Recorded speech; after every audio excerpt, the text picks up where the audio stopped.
Significant weather developments across Australia right now. Heavy rainfall in the northwest, a tropical low developing in the Gulf, record-breaking heat across the interior that's finally easing, and the remnants of tropical cyclone Lana bringing flooding concerns to Western Australia. Let's break down what is happening and what you need to know, starting with the big picture. Low pressure is dominating Central Australia, and where that low sits is where the heat is. Right now at Mount Carbine in far north Queensland, 30 degrees with 85% humidity and extremely muggy conditions. Compare that to what we're seeing in the interior. Ivanhoe in western New South Wales hit 38 degrees this morning. Birdsville 35, Inaminka just outside Moomba in northeastern South Australia sitting at 36. That is the heat we've been dealing with all week. Out west, the remnants of tropical cyclone Lana are sitting over the interior of Western Australia around the Warburton area. This system has fallen apart as a cyclone, but it's bringing some serious rainfall, much needed rainfall for these areas, but concerningly heavy in spots. We're looking at accumulations between 150 to 250 millimetres through the eastern edges of Western Australia. That is substantial rain in country that doesn't see it often. The concern here is flooding, particularly for the roads. The Eyre Highway along the Nullarbor and especially the Great Central Highway that runs between Laverton up towards Warburton and Giles. Significant washouts and water damage can be expected. If you are planning travel through these areas over the next few days, check road conditions before you head out. These highways can become impassable very quickly with this kind of rainfall. Up north, low pressure continues across northwestern Queensland and the Gulf of Carpentaria. This is where the forecast gets interesting. We've got tropical low 18U currently positioned somewhere between Mount Isa and the Carpentaria coast. Very broad system, very weak at the moment, but it's tracking slowly northwest towards the Gulf. When this system gets itself over the Gulf of Carpentaria, it's going to redevelop and intensify. There is an outside chance this becomes a tropical cyclone, then tracks back down towards Mornington Island in quite an unusual path. If that happens, it would remain a weak system. But here is the critical point. Whether this becomes a cyclone or stays as a low, the rainfall element is by far the most important aspect of this forecast. Some of the forecast models are showing very heavy accumulations. The Access model projection indicates up to 1,000 millimetres in a few spots, with some locations potentially seeing 1,200 millimetres along the southeast Gulf Coast. Burton and Karumba could see very significant rainfall. These totals do ease off pretty quickly as you head inland. Normanton and Gregory are expecting around 150 millimetres each. Now, anything over 1,000 millimetres would be highly unlikely at this point, but these models paint a clear picture. Whatever rainfall develops from this tropical low is going to remain very coastal. Showers and thunderstorms will be streaming in through the Gulf, then colliding with the coastline. That S, where the heavy falls, will occur. From a flooding perspective, this is actually better than what we saw on Boxing Day. We're no strangers to flooding in northwestern Queensland. Many of you saw the vision from the Little Bino River a couple of weeks ago after those Boxing Day floods. Massive amounts of water flowing over the road. That's dropped substantially since then, but it shows you the extent of flooding we've been dealing with. The difference this time is the rainfall is falling closer to the coastline rather than upstream through the Leichhardt River, Gilbert River, Gregory River or Richmond River catchments.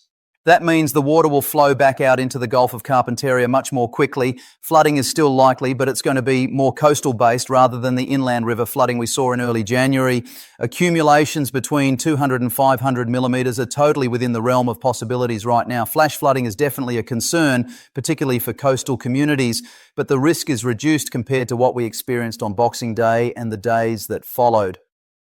Good news for the Cassowary Coast and the Daintree rainforest. The rainfall eases back a bit for these areas. There are still a few showers ongoing this morning. Wind observations show an area of weak convergence with southeasterlies meeting northeasterly winds, creating a convergent zone with showers and thunderstorms developing through the Daintree. A further 100 millimetres is certainly possible today, but that is relatively minor for some of these locations. Tomorrow is actually expected to be a lot drier across the Cassowary Coast and Daintree rainforest as this low pressure system and associated trough move further north and offshore. Showers and thunderstorms return in a smaller fashion on Saturday and Sunday. Further activity Monday and Tuesday, particularly when we see that Gulf of Carpentaria low pressure system at peak intensity. Typically, when Gulf lows are approaching landfall, we see a big uptick in rainfall across the Cassowary coast, whether at S brief or prolonged. That S likely to happen between Sunday and about Tuesday or Wednesday next week. Just something to keep an eye on if you're in far north Queensland. We're well and truly in the peak of tropical cyclone season now. This kind of activity is expected over the next couple of months. Switching to the subtropics and central Queensland, there is a massive area of cloud this morning, keeping things milder, particularly for the Burnett and parts of the Granite Belt and Darling Downs. A weak low pressure system is developing in the southern parts of the Coral Sea. This is not tropical in nature at all, but this system is expected to move up into the Capricornia coast vicinity by Thursday afternoon. We're re-looking at a couple of showers pushing into the Capricornia coastline and potentially the southeast Queensland coastline as well. This weak low will really begin approaching the Queensland coastline through Friday and Saturday. You can see remnants of that tropical cyclone developing near Vanuatu and Fiji, also approaching this part of the Coral Sea through Friday and Saturday. In general, we're re-looking at a showery and more turbulent period through the southern Coral Sea and northern Tasman Sea. That means a couple of showers through the southeast coast expected this weekend, Saturday and Sunday. Potentially a thunderstorm or two on Monday or Tuesday through southeast Queensland and northeast New South Wales.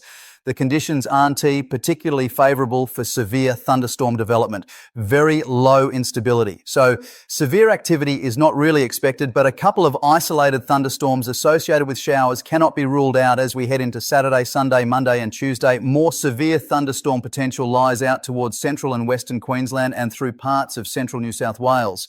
Friday, Saturday, Sunday and Monday may bring a multi-day severe thunderstorm outbreak through parts of New South Wales and by extension into Victoria as well. Definitely something worth keeping tabs on. Now let's talk about this heat. Yesterday we saw record-breaking temperatures in Victoria. Mildura in the state S far north hit 48.9 degrees.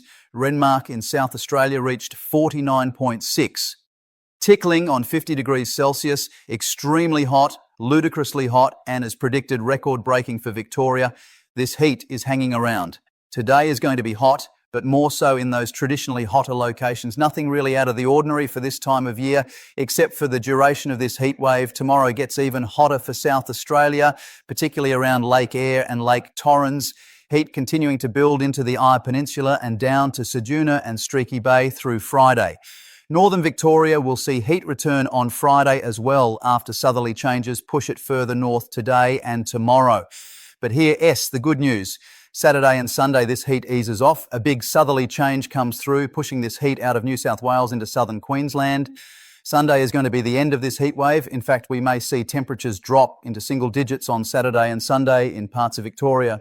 We are a nation of extremes. It can be snowing in Tasmania while we're re-approaching 50 degrees in northern Australia. That's what makes forecasting here so interesting. The contrasts are massive. After this heatwave breaks, I am not seeing any big signals for heat returning across southeastern Australia, at least not for another week or two. Western Australia will get pretty hot as we head into the first and second week of February.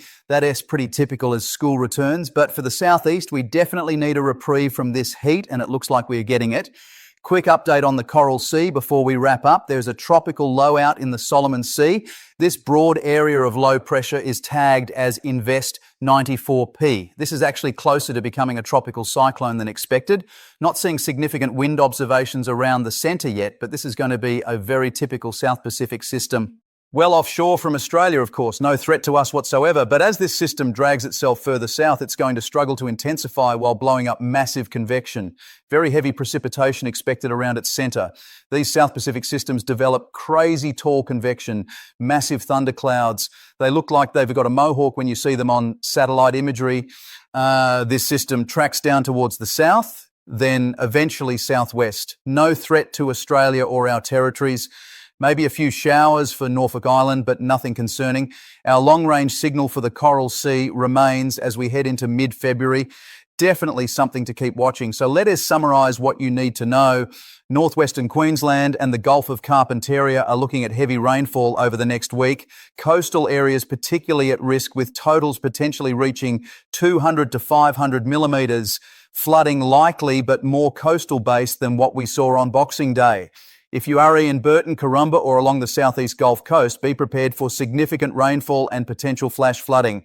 Far North Queensland sees some relief. The Daintree and Cassowary coast get a break tomorrow before showers return over the weekend.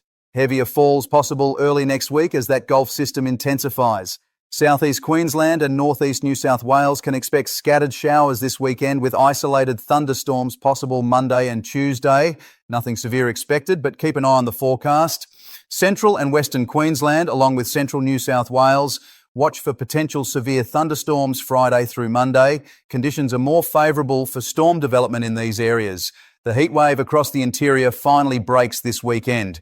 If you've been copping temperatures in the high 30s to near 50 degrees, relief is coming. That southerly change Saturday and Sunday will drop temperatures dramatically. Parts of Victoria could see single digits after being near 50 degrees earlier in the week. That's Australian weather for you. Western Australia, those remnants of tropical cyclone Lana continue bringing heavy rainfall to the interior, 150 to 250 millimetres possible through eastern WA.